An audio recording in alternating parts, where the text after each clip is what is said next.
Маған біраз адамдар жазып жатыр да Шерхан мен Бота туралы.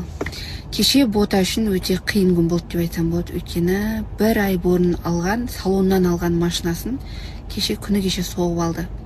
Сөйтіп жылап звондаған кезде біз қорқып кеттік. Сонымен Хуршет барды, эвакуатор шақырып, машинасын алып кетіп, жөндететін жерге апарып, целый день настроениесі болмады. Қасынан табылдық настроениесі болмаған кезде. Қасында жүрдік, Шерхан да болды қасында. Сонымен бүгінде әйтеуір машинаның заттарымен, запчастарымен жүр. Енді көңіл күйі жоқ. Соң көңіл күйін көтеру мақсатта бір нәрсе заказ берген болатынмын. Қалай?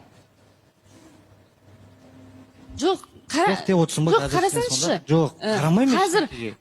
Қазір мен сізге я деп қайтадан отбасы болып, мына жерден шығып, қазір мен шығып кетейік, отбасы болып шығамыз. Иә?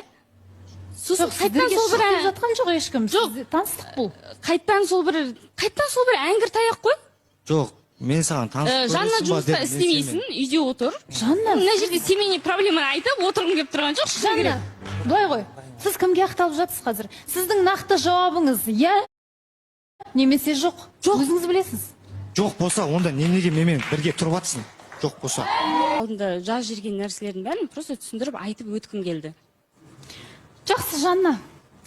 Біз ешкімді қыстамаймыз. Редакция ойлан деп шешімді өзіңізге қалдырыпты, және де өзіңіздің ойланған жауабыңыз, Асылжанға берген жауабыңыз жоқ дедіңіз. Және үшеуіңіз бірге отыра алмаймыз дедіңіз. Білмеймін, оны келетін кезде ойлану керек педі, енді жақсы болар болды. Эмоция білген шығарсыз бәлкім. Оның барлығы түсінікті деп ойлаймын енді. Рахмет онда. Аз ғана уақыттың ішінде танысқанымызға қуаныштым. Достар, что тут происходит десеңіздер? Я веду мастер-класс, как делать. Айтайын бірақта, мы же честная семейка, да? Бағана мен сторис түсіргем, что мен лапша суп жасайын деп жатырмын, тестаны өз қолмен жасайын деп жатырмын. Жасадым, бәрі күшті әдемі болды. Бірақта, пока картошка бәрі піскенше, я положила тесто сюда, бәрін бірге. И ойладым, жабыспайды, потому что до этого жабыспады. И ана бәрі бір-біріне жабыс қалған ғой, позор енді. И жарысқан, говорит, давай я сам сделаю. Кесу вот эти вот длинные, и потом положил тарелку, в комок превратил. Да. Ну енді үйреніп жатырмыз, ақырындап. Не хейтить, типа. Не хейтить. Это жизнь. Это жизнь. Мы учимся. Умер деген жизнь. Машинаны деген жөнжөй алып келатырмын, қасымда Хуршет. Мынау болмаса мен деген сол жерде тұра беретін ше, кастопропты не эвакуатор, не дым таппай, қай жерге кеткенін білмей. Қосын Титанканың не екенін біліп жатыр ғой енді. Құдайым-ай, шлиц сұлумын да әтәстәлеп. Құдайға шүкір өзіме тиіп, өзім ауыртпағанда не болар еді, темірге тиді. Нурканың маған осындай подарка берді. Ойлап тұрмын енді андай типа осындай коробкаға алдап, бір андай айфон, бір сағат, ақша, алтын салып жүр ғой, сондай шығар деп бүйтіп өзі екен. Сублимированный фрукты сұрап жүрген ғой, білейін, көру керек. Рахмет, Нурка. Өзі түсіріп тұр қазір. Давайте көрейік. Бісміллә.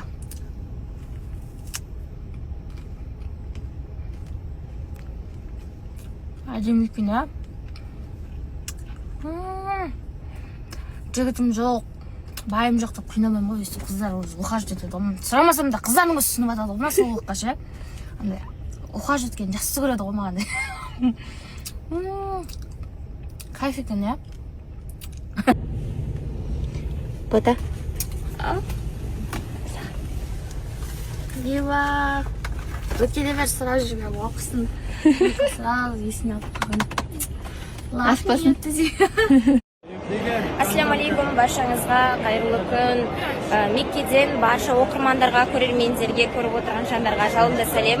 Ниеттеріңіз қабыл болсын, дұғаларыңыз жазып жатқан жандардың барлықтарыңыздың дұғаларыңыз қабыл етсін. Алла тағала баршаңызға осы Меккеге келіп, өз көздеріңізбен Қағбаны көріп, қажылықтарыңызды, парыздарыңызды өтеу нәсіп етсін, бұйырсын иншаллах. Сіздер үшін дұғадамын. Барлығыңызға көп рахмет, жақсы тілек жазып, дұғаңыз қабыл болсын деп маған тілек білдіріп жатқандарға көп рахмет. Алла разы болсын баршаңызға. Ассаламу алейкум ва рахматуллахи ва баракатух. Ассаламу алейкум, қайырлы кеш, қалайсыздар? Бұл кісі уақыт жоқ вообще. Блогер рекламасы көп өстің.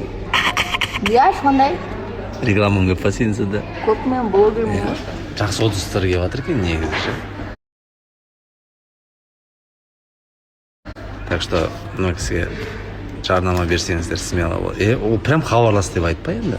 Жазыңдар деген мана. Сізге екі баранина бір шампиньон өзгөріп ғой. Да. Еще шашлыктың жауы. Шашлык жейіксіз.